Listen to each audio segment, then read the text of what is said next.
Good morning, everyone. Good This morning, is Ron Holloway. this is the this is the well, yeah. Her short-term memory is working really good, so that's great. Uh, Today is the 4th of September, 2022, and we want to welcome you to the Fellowship of Spirit Zoom meeting coming to you from Farmington, New Mexico, and being broadcast worldwide on the World Wide Web via Zoom. And we have people from Kentucky, we have people from Belize, we have people from all over.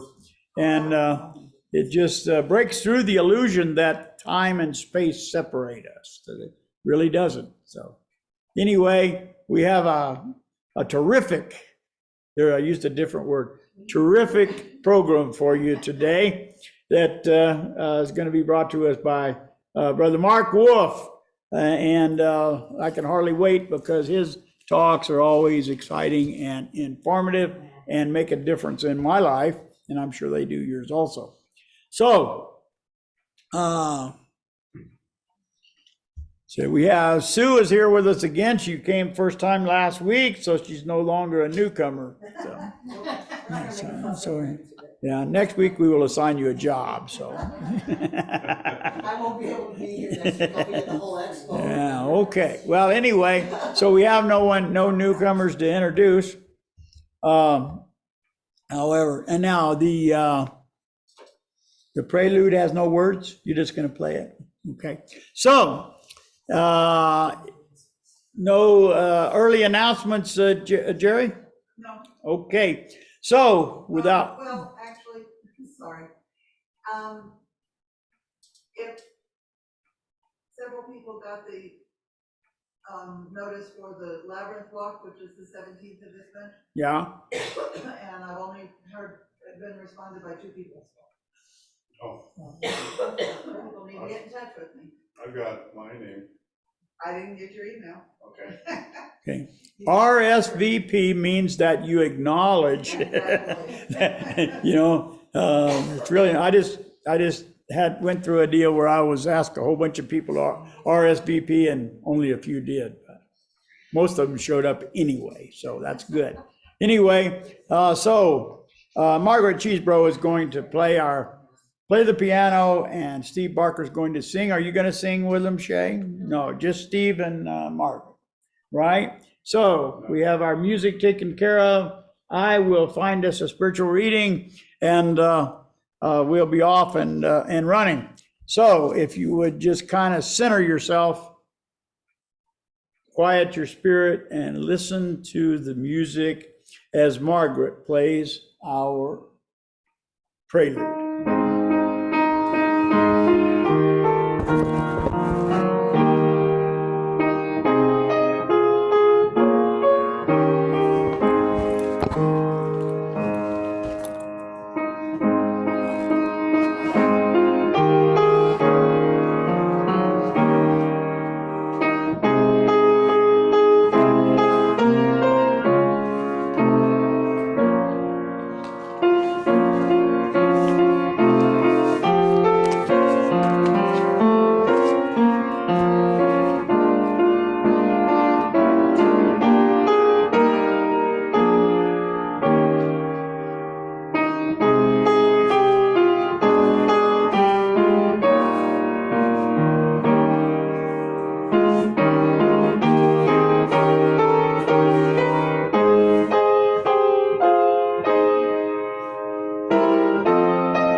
All right. Thank you, Margaret. Beautiful as always. Okay, does someone have an opening prayer? Okay. Creator of the universe, we come before you today and we ask for your blessings, for your energy to help us to walk in a good way in this journey that we call life. We thank you for this fellowship and all of the people associated with it. We thank you for the building that you have given us and for the literature and the minds that touch ours on a weekly basis. We ask that you would protect us and keep us and guide us in the ways of holiness in all things in all ways. Amen. All right.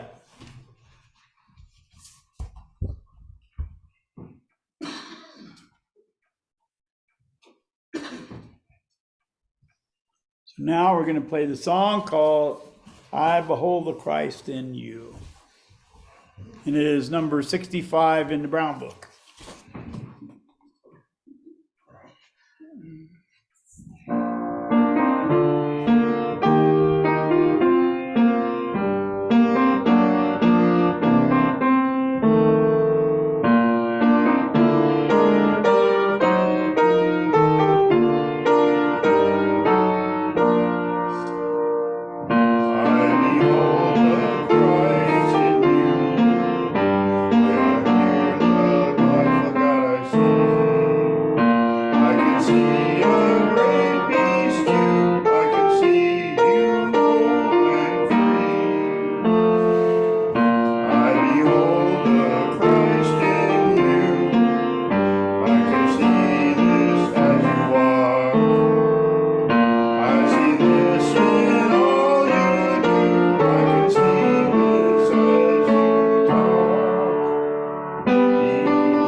Thank you.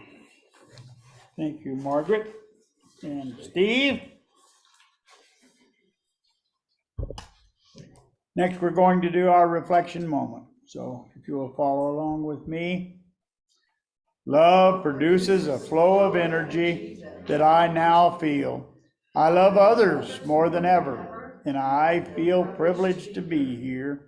Love flows from one person to another as we create an atmosphere of holiness, and so it is. All right. So it is the first Sunday of the month, and because I have found no one else to do the first Sunday of the month, I will now do the first reading. So one of my favorite books and one of my favorite authors or channels or whatever you want to call him is Neil Downloy.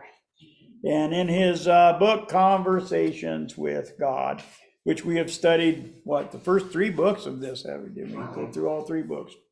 And so it's just page after page after page of wisdom that is, to me, is priceless. Anyway, so life is so scary and so confusing.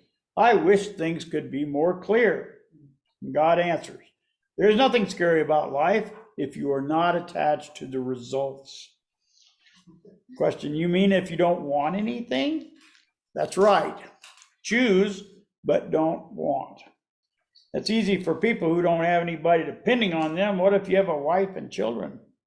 The answer is the path of the householder has always been a most challenging path, perhaps the most challenging. As you point out, it is easy to want nothing when you are only dealing with yourself. It is natural when you have others you love to want only the best for them. It hurts when you can't give them all you want to give them, a nice home, some decent clothes, enough food. I feel as though I've been struggling for 20 years just to make ends meet and still have nothing to show for it. God says, you mean in terms of material wealth? I mean in terms of just some of the basics that a man would like to pass on to his children. I mean in terms of some of the very simple things a man would like to provide for his wife. And God says, I see you see it as your job to provide all these things. Is that what you imagine your life to be about? Yes, I'm not sure I'd state it that way, but that is not what my life is about, but it sure would be nice if this could be a byproduct at least. Well, let's go back then. What do you see your life being about? That's a good question. I've had a lot of different answers to that through the years. And what is your answer now? I feel as though I have 2 answers to that question. The answer I'd like to see and the answer that I'm seeing. What is the answer you'd like to see? I'd like to see my life being about the evolution of my soul. I'd like to see my life being about expressing and experience the part of me I love most. The part of me that is compassion and patience and giving and helping. The part of me that is knowing, wise, forgiving, and love. Sound like you've been reading this book. It says, well, yes, that's it. It's a beautiful book on an esoteric level, but I'm trying to figure out how to practicalize that. The answer to your question is, I see being real in my life is about day-to-day survival. Oh, and you think one thing precludes the other? Well, you think esoterics preclude survival? The truth is, I'd like to do more than just survive. I've been surviving all these years. I notice I'm here, but I'd like the struggle for survival to end. I see that just getting by from day to day is still a struggle. I'd like to do more than just survive. I'd like to prosper. And what would you call prospering? Having enough that I don't have to worry about where my next dollar is coming from. Not having to stress and strain just to make the rent or to handle the phone bill. I mean, I hate to get so mundane, but what we're talking real life here, not the airy-fairy, spiritually romanticized picture of life you draw throughout this book. Do I hear a little anger there? Not anger as so much as frustration. I've been in the spiritual game for 20 years now, and it looks like it's gotten me. One paycheck away from the poorhouse, and now I've just lost my job. It looks like the cash flow has stopped again. I'm really getting tired of the struggle. I'm 49 years old, and I'd like to have some security in life that I could devote more time to God stuff and to soul evoluting and et cetera, et cetera. That's where my heart is, but that's not where my life allows me to go. God says, well, you said a mouthful there, and I suspect you're speaking for a whole lot of people when you share that experience. I'm going to respond to your truth one sentence at a time so that we can easily track, dissect the answer. You have not been at this spiritual game for 20 years. You have barely skirting the edges of it.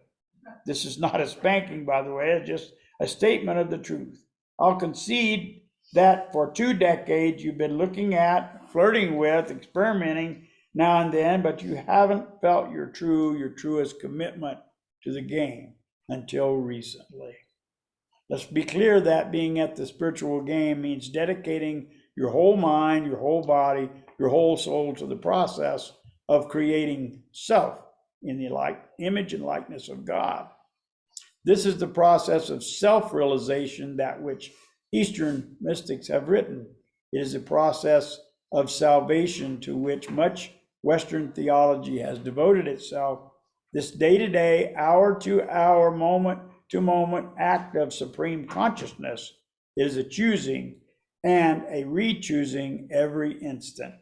It is ongoing creation, conscious creation, creation with a purpose. It is using the tools of creation we have discussed and using them with awareness and sublime intention. That this playing this spiritual game, now how long have you been doing this? And he says, I haven't even begun yet. So, there we go. That was a great book. I love it. We needed that one. Really is. Sorry for the call. I didn't turn off my phone and my daughter's wanted to call me. So I'll talk to her later. Anyway, so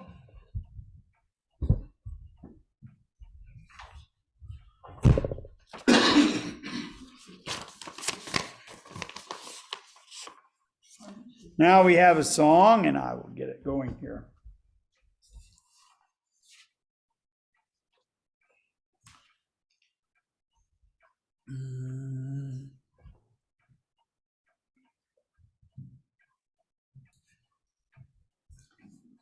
Okay, Steve, ready?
All right. Thank you. Thank you very much.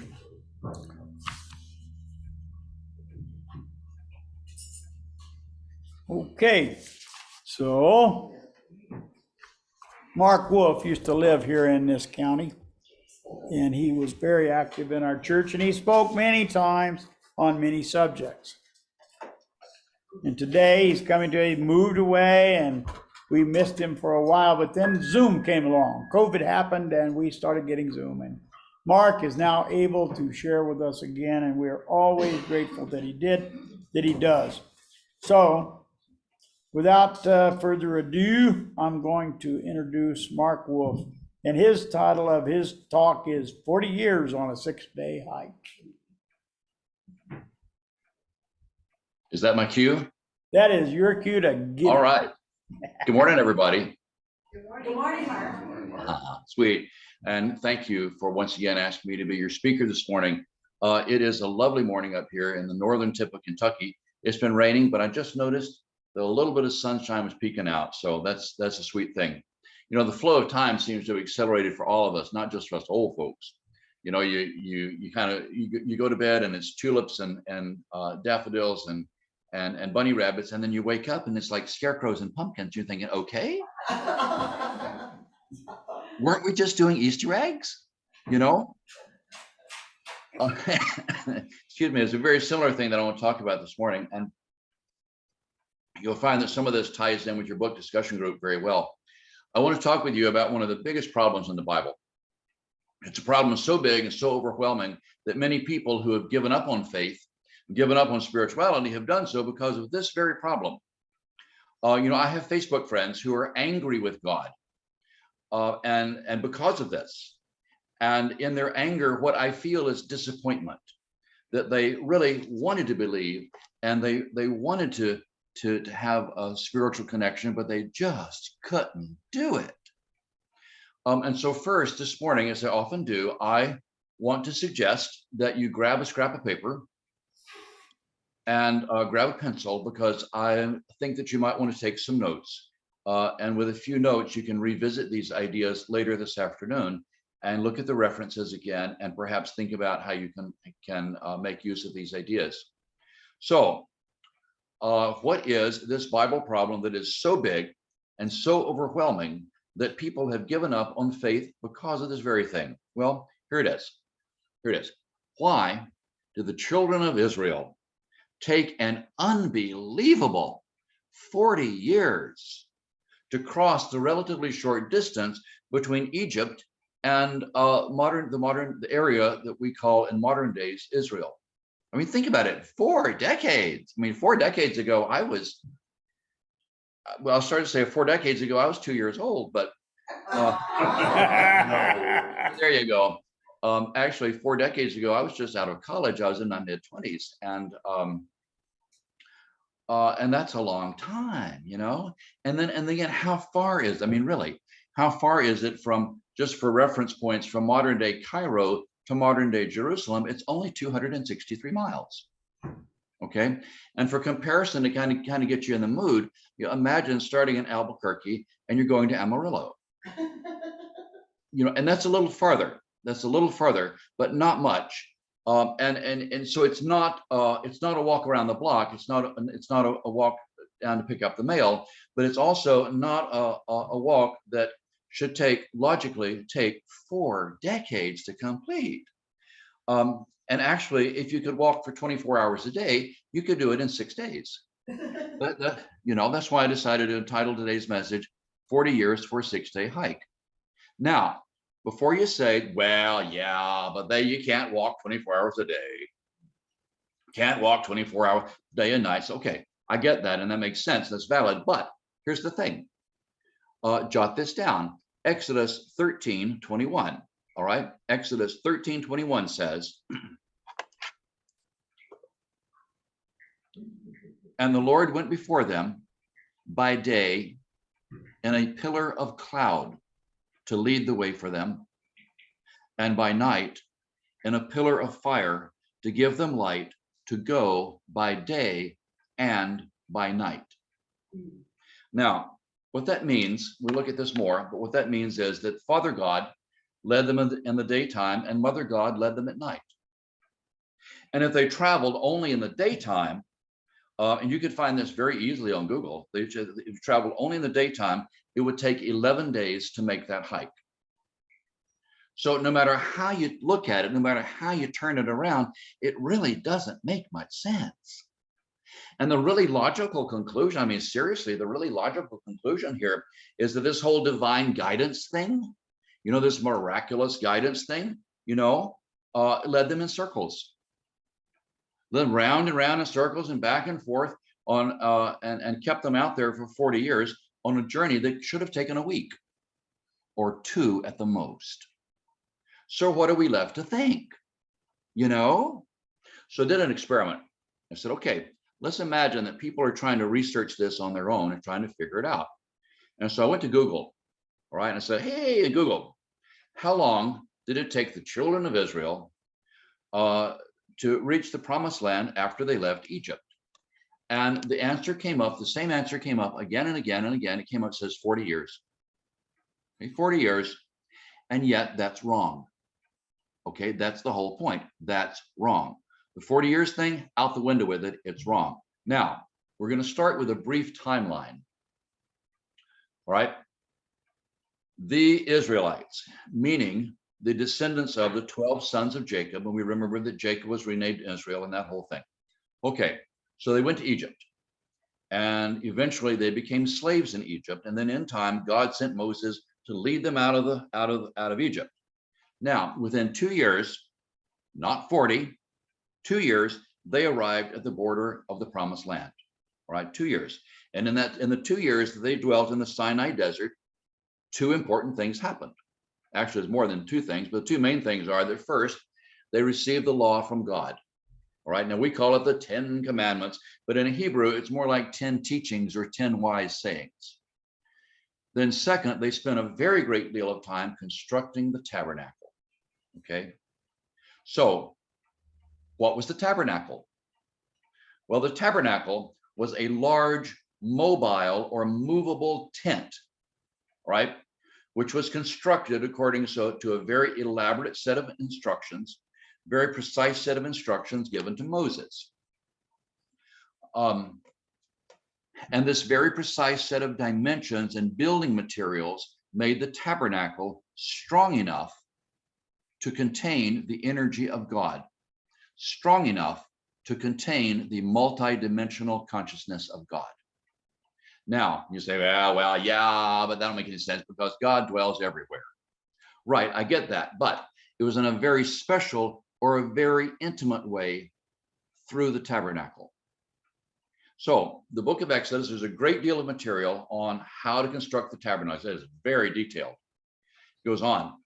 So the book of Exodus is construct the tabernacle, consecrate the tabernacle. Book of Exodus ends. Then the book of Leviticus picks up, explains, now you've built the tabernacle, here's what to do with it. And then the storyline picks up in the book of Numbers, which is really the most interesting part of that first part of the Bible. Okay, so 2 years. Children of Israel have received the law, they've constructed the tabernacle, as well as having other adventures and misadventures. So they get to the border of the Promised Land, and the people say to Moses, hey, Moses, before we go into the land, let's start by finding out what's over there. Okay? I mean, does it have rivers? Does it have forests? What grows there? And most important, who is over there? And what are those people like? And so Moses says, you know what? That's a good idea. We should do that. We need to know. So Moses gets 12 men, all right? One man from each of the 12 tribes. And he says, okay, guys, here's what we're going to do.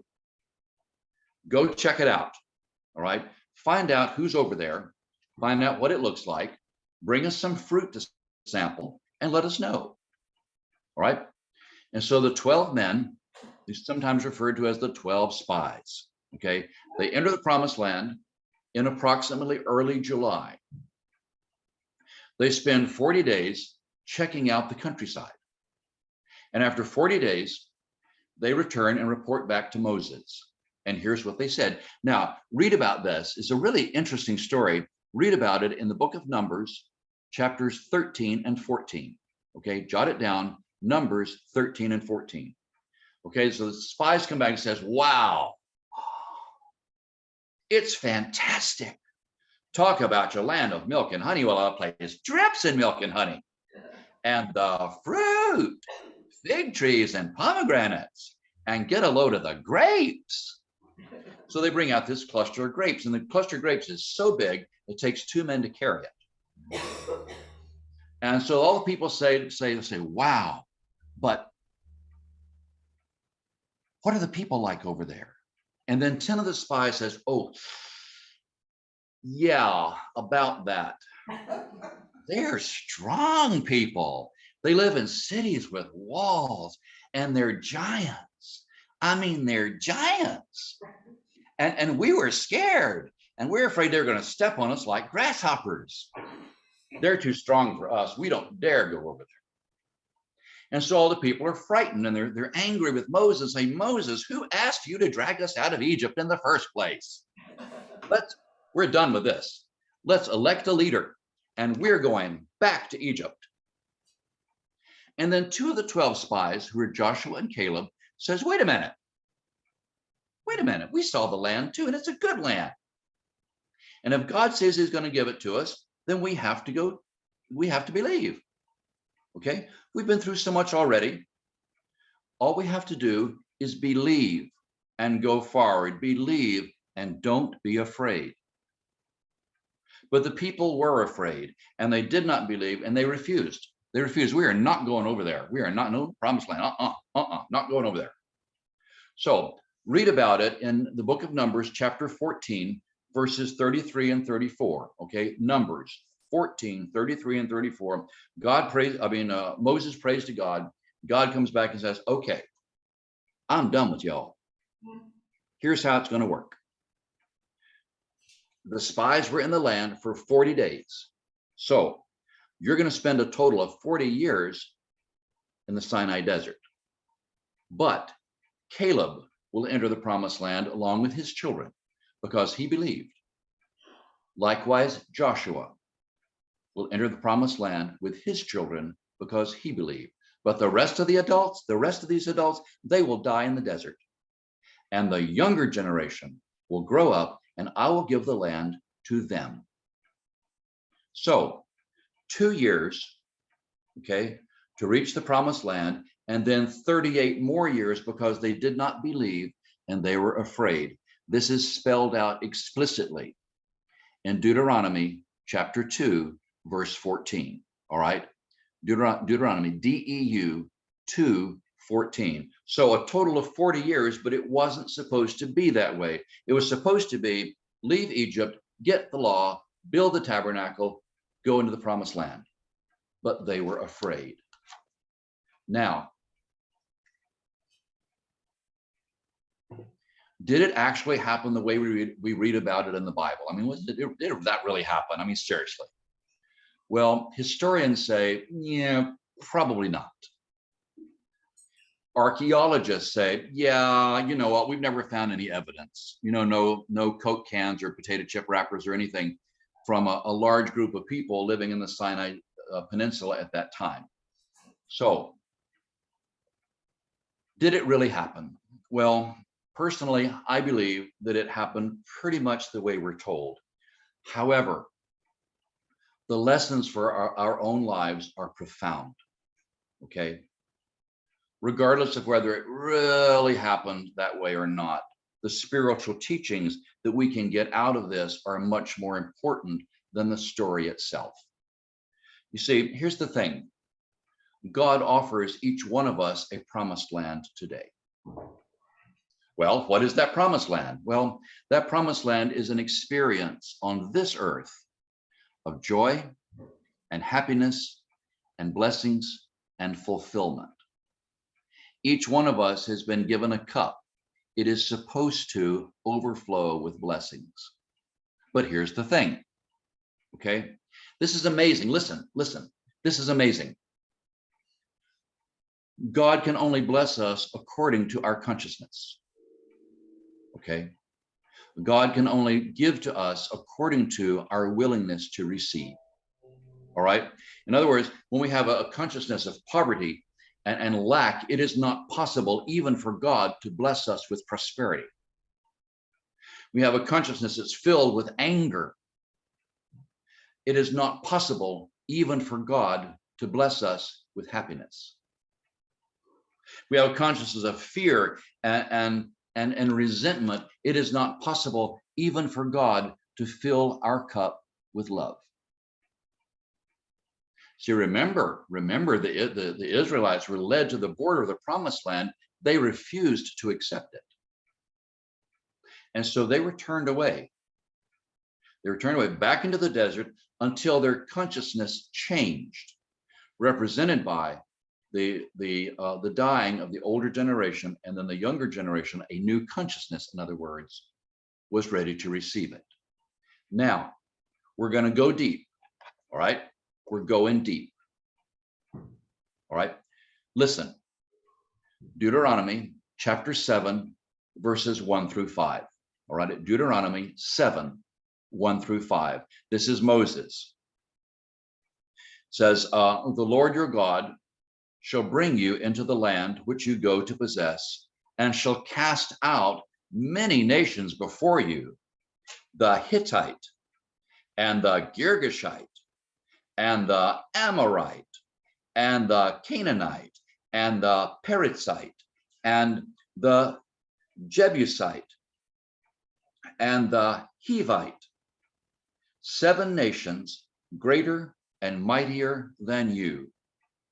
And when the Lord your God shall deliver them up before you, you shall smite them. Then you shall utterly destroy them. And once you've utterly destroyed them, you shall make no agreements with them. I thought that was funny. Okay. Nor shall you show them any mercy. And people look at that and they say, okay, see, the Bible condones genocide. Who can believe that nonsense? And I get that. I get it. But here's the thing. As soon as we recognize that this is giving us a set of instructions, okay? A set of instructions for winning the war within our own hearts and minds, okay? For casting out the negativity and the blockage within our own hearts and mind.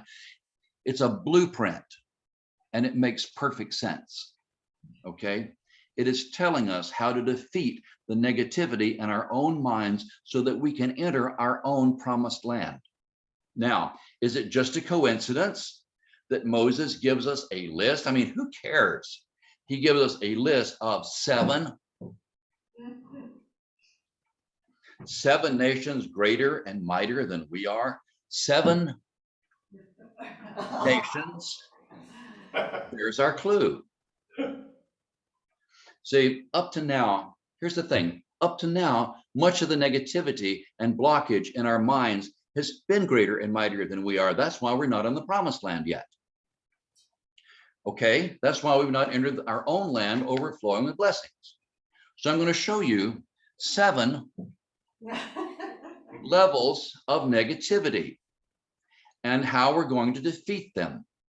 We're going to cross the River Jordan. We're going to lay claim to our blessings, the blessings that God has already prepared for us. Okay, 7 levels of negativity. And then we're going to look at 4 weapons to use against them. We're going to smite them. We're going to smite y'all. Y'all going to be smitten. Okay, so first level, fear.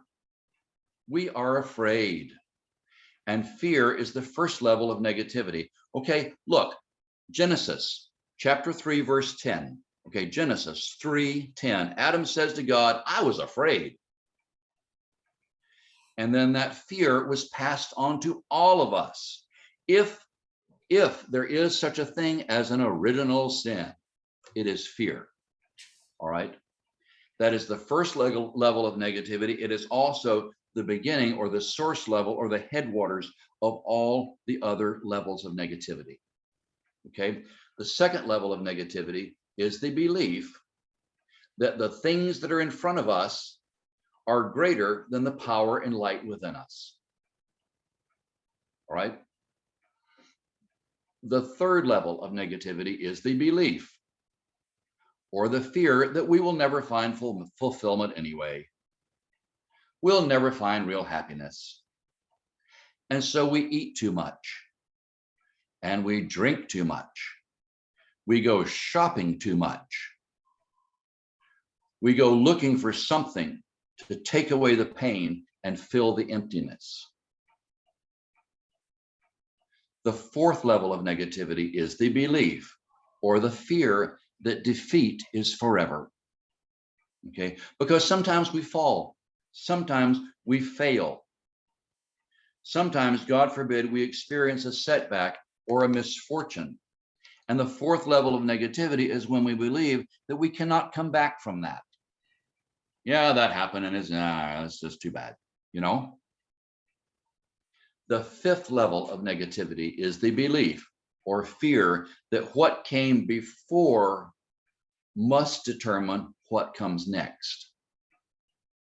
And we defend that. We say, in other words, my past. Well, you know, my family, if you knew my family, my background, my genetics, my upbringing, the neighborhood I grew up in, my math teacher in 4th grade, my past addictions, all of this we believe is creating our future.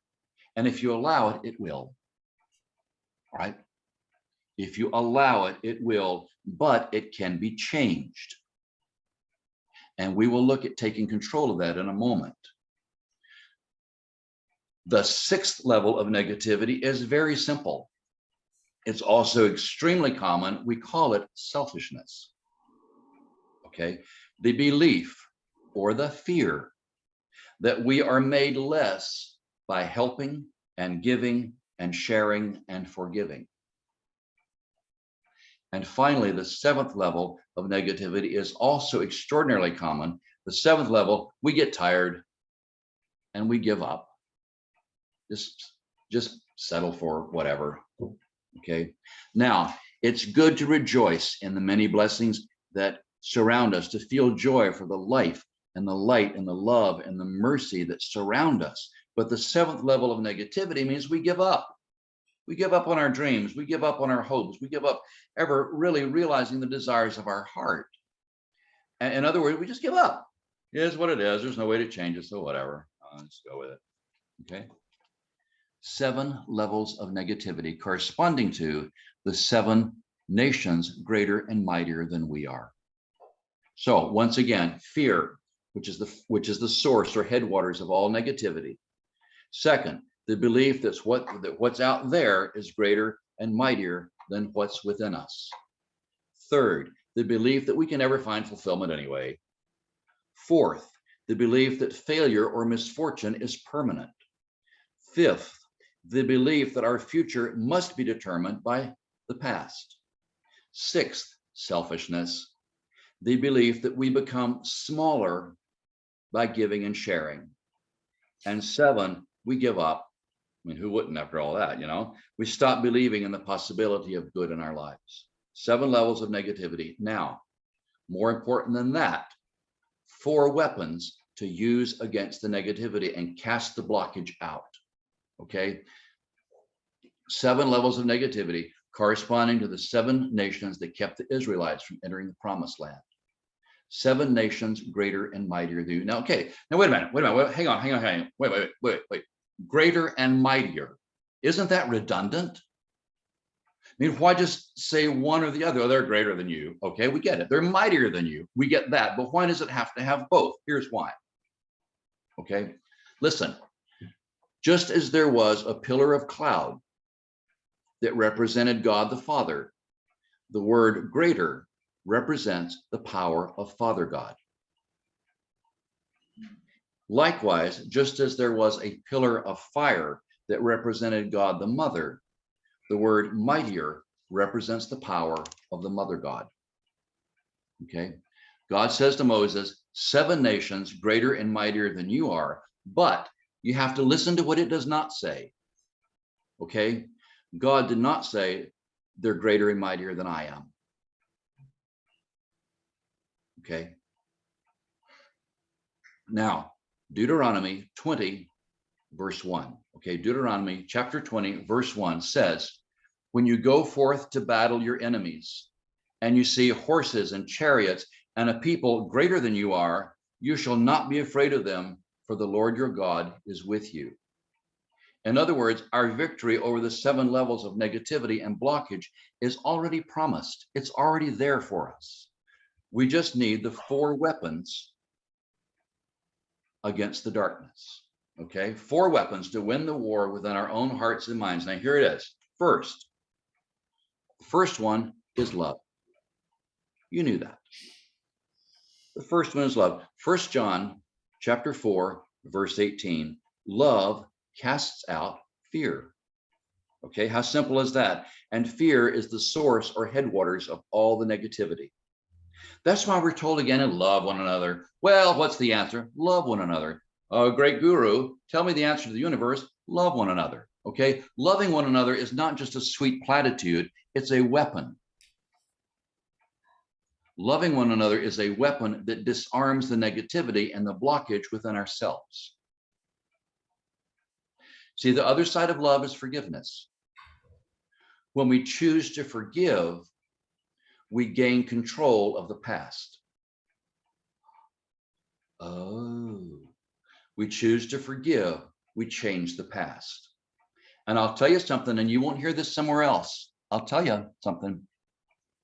Many times people come into our lives and bring extraordinary negativity into our lives just to give us an opportunity to forgive something, and that forgiveness creates a bridge into the blessings that are already there for us. All right?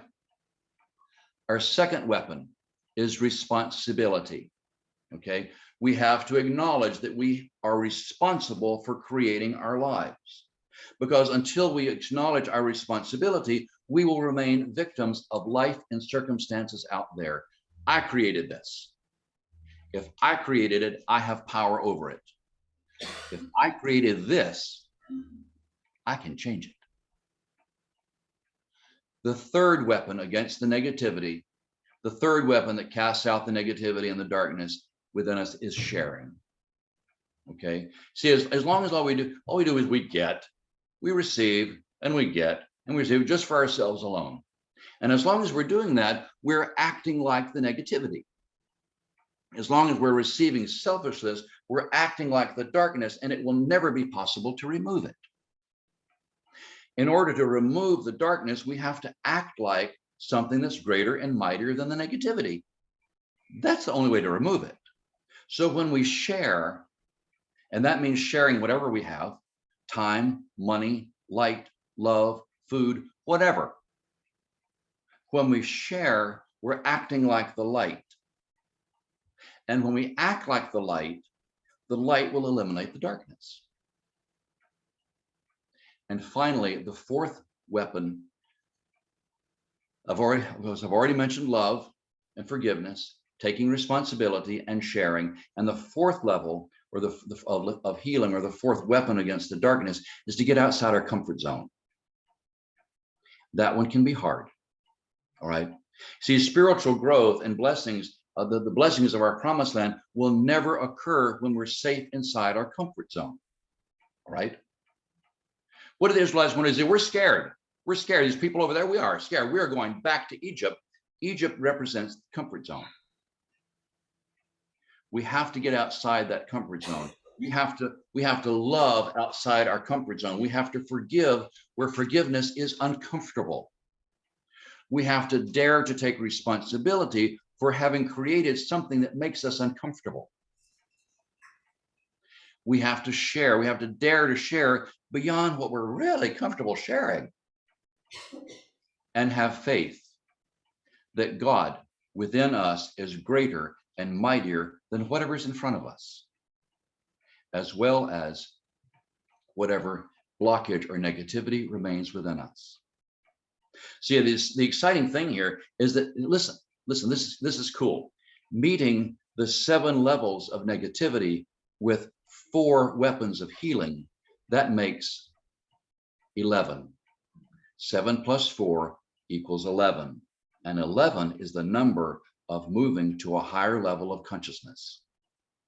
And a higher level of consciousness means a greater capacity to receive and believe and share the miracles of our own promised land. Now, we've taken quite a journey this morning. We learned that the Israelites needed only 2 years to reach the promised land, but they refused to accept it because they were afraid. We looked at 7 levels of negativity as well as 4 weapons to remove the negativity. So don't be afraid.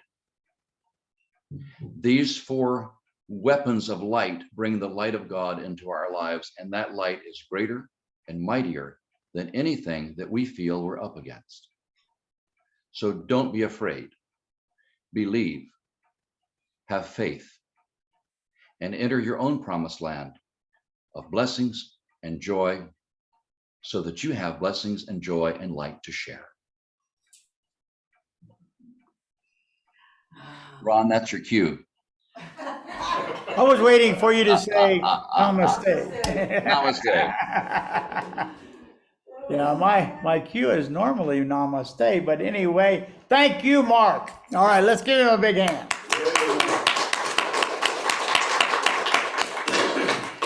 Okay.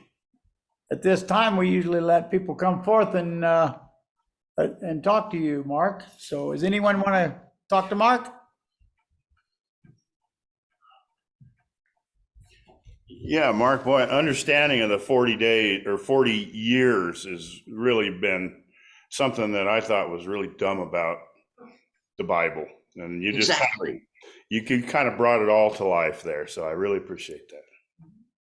This has been on my mind for a long time.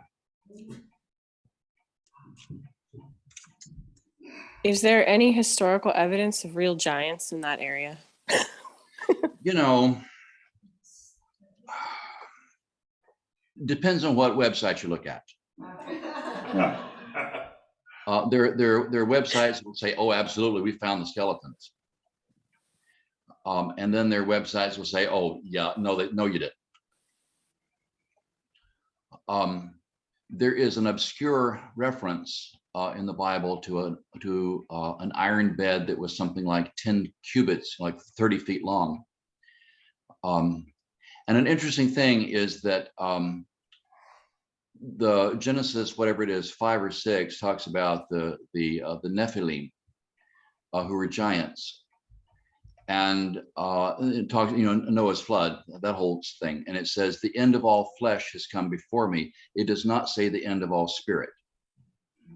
And some people believe, and I'm beginning to wonder myself, if what that's really saying is that the spirit of the giants reincarnated and became giants later on. I don't know.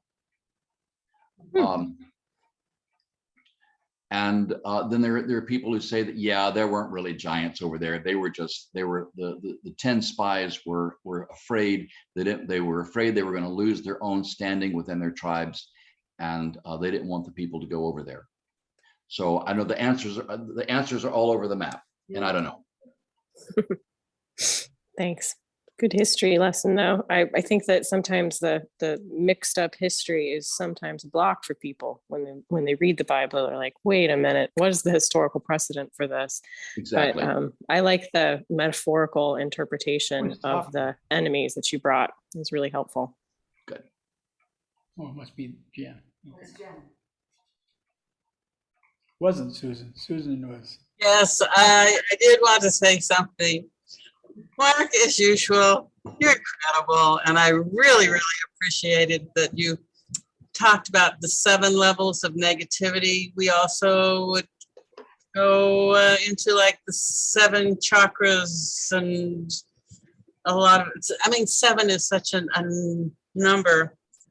And I appreciated your use of numbers, but also the 4 things that we need, because they're so important. And we just need the reminder that you give us. And I'm so glad that I was here to listen to it today. So thank you so, so much. I really appreciate you. I'm glad you're here. It's so good to see you. If I haven't told you lately, I love you.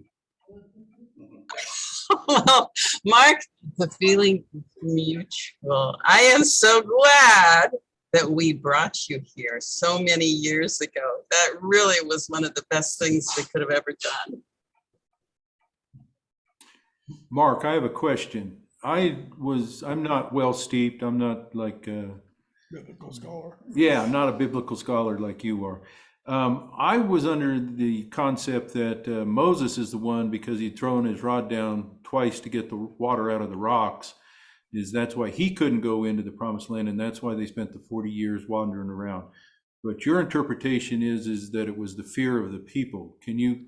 Oh, right. What you're remembering is that that there is a reference that the people wanted water.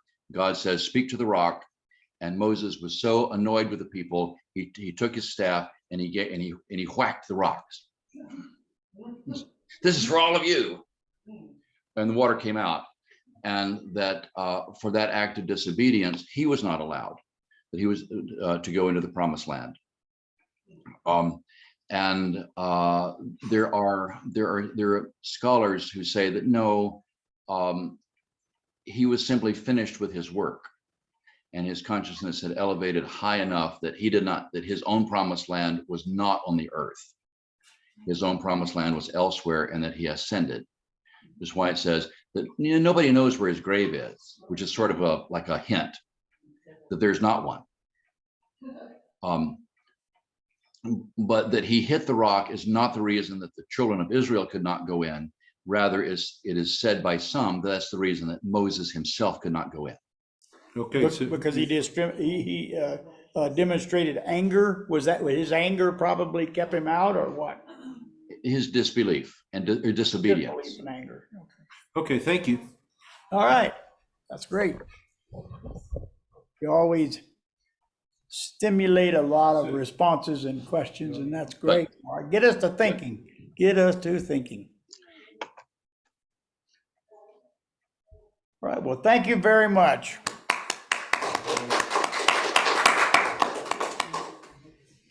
Okay, so now we're going to have another song, and it's number 209.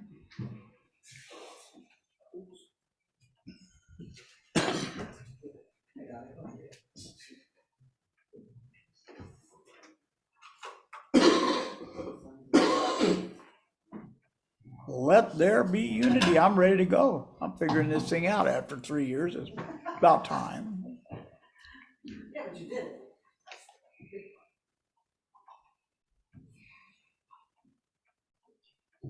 Whenever you're ready.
All right.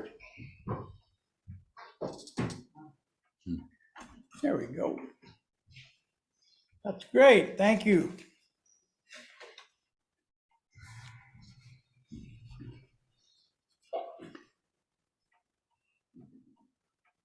So now we're going to have a celebration of abundance.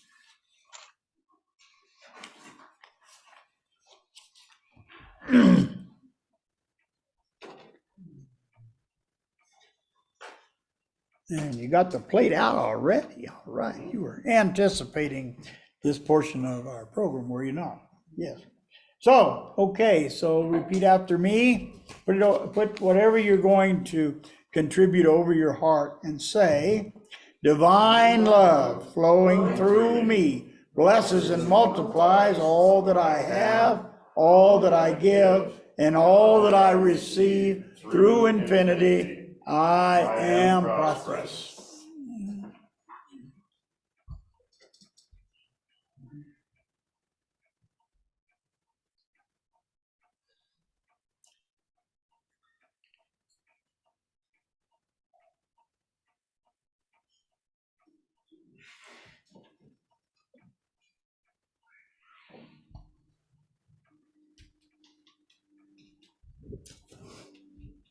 So we did it.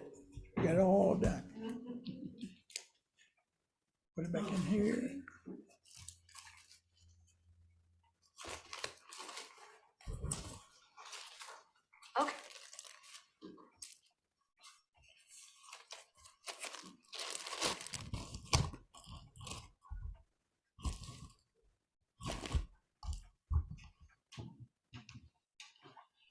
So next week, we have Mike Rose is going to speak to us, and Fred Brown's going to play our music. And I don't know what the topic will be, but I know that it will be something enlightening, and something that will be useful, and something that will be based in love.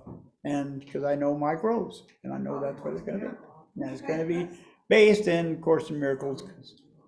That's the basis for Mike's belief system, the way that he approaches life, and it's a good basis. So, are there any other announcements other than we are here in the sanctuary going to have a potluck when we finish up here, as soon as we get the songs done and our closing prayer? Anything else, Jerry? We're not doing a board meeting this month because we don't have anything to discuss. Smooth sailing. The business of the fellowship is going right along. The walk, preliminary walk. Okay. If you have not RSVP'd to Jerry Lard, your intention to be at the Labyrinth Walk on the 17th of this month, please get in contact with her so that they can make plans for you to be there. And the only way you get the address is if you get a hold of them. Yeah, so it's a secret place until you contact Jerry. She will let you know where it is located and how to get there. So So you have to make a commitment before you know where you're going. Yeah. pretty much, that's called faith. Yes, it'll be fine. I don't know what.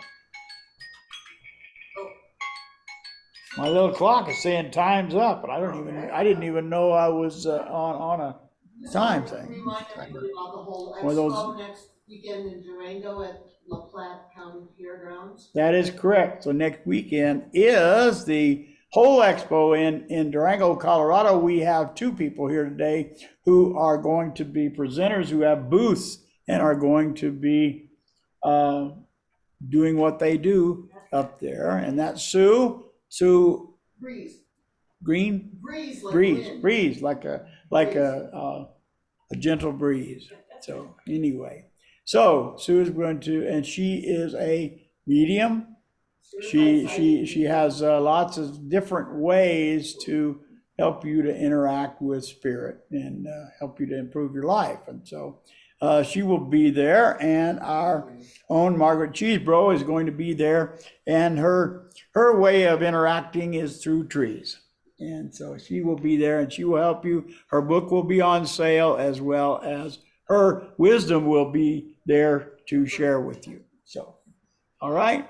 So, is there any other announcements? Are there going to be any sings by the Caliente people or anything? Shay and I are now both Caliente and at our first actual practice in the second model. Okay. And so, and then performances will be announced later. Is that right? Okay. So they are practicing, they're getting all of their ammunition ready so that at some point they can perform. So, all right, that's great. Marianne, we're really happy that you're here. Anytime that you come and grace us with your presence, and I'm not making a joke, we love it. And we're glad that you're here. Thank you. Everyone who came today, we are glad that you're here. Everybody on Zoom, we are glad that you're here. And we are particularly glad that Mark was able to come and share with us. We wish that you could share in our food, but it's been my experience that virtual food has very little nutrition. So we're sorry. But anyway, you'll have to make plans to come. On the first Sunday of every month, we have food that we share with each other. So, is there anything else? Bill, where did he run? He went to go pick up food. Oh, he went to pick up food. Okay, he has been doing our closing prayers. Anyone else like to do a closing prayer? Mike? I don't know about a prayer, but I'll give you a little theme from Mark's talk about a journey. So if you like How about that? Sure. We're Yeah, not it's from- picky. it's from Course. It says, the journey to God is merely the reawakening of the knowledge of where you are always and what you are forever. It is a journey without distance to a goal that has never changed. So keep that in mind. It will put all of your problems in perspective. There we go. All right. So thank you very much, Mike. And so let's gather up and we'll sing a song.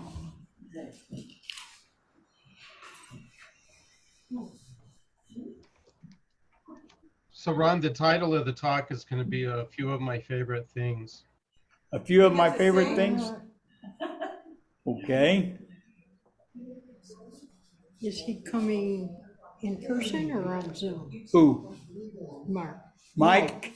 Mike? No, Mike. Are you going to be in person, Mike, or on Zoom? No, I'll be in person. He's going to come in person? All right. Hey, yeah. No. Virtual hugs are nice, but those real ones are even better. Uh-huh. You didn't get the message.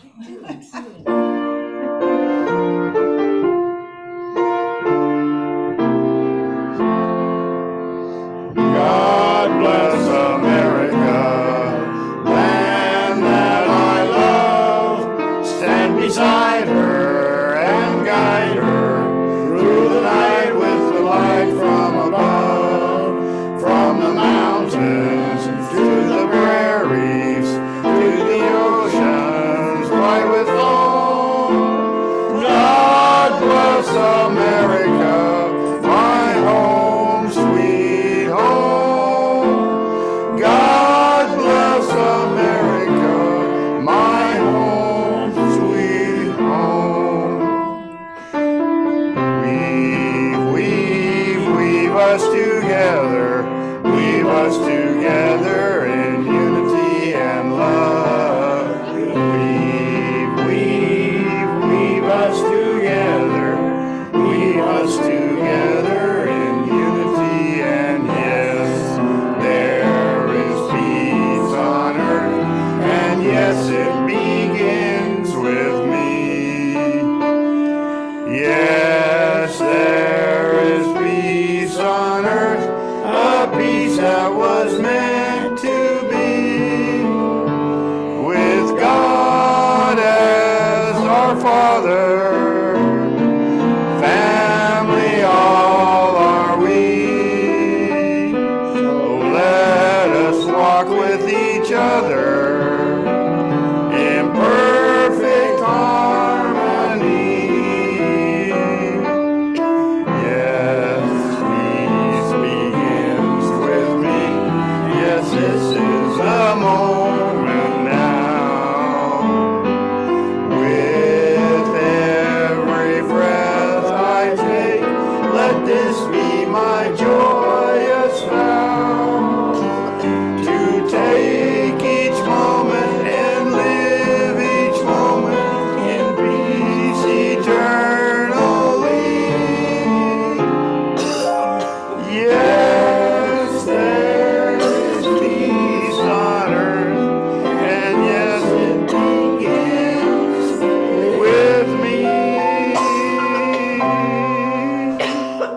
God bless you and keep you until we meet again. Amen. Leave us all speechless. Me, I ran out of air or something. Uh-huh. All right. Thank you very much. Mark, we love you, guys. Love you too. Bye, Jen. Bye-bye. Have good potluck. Stuff that was done, right?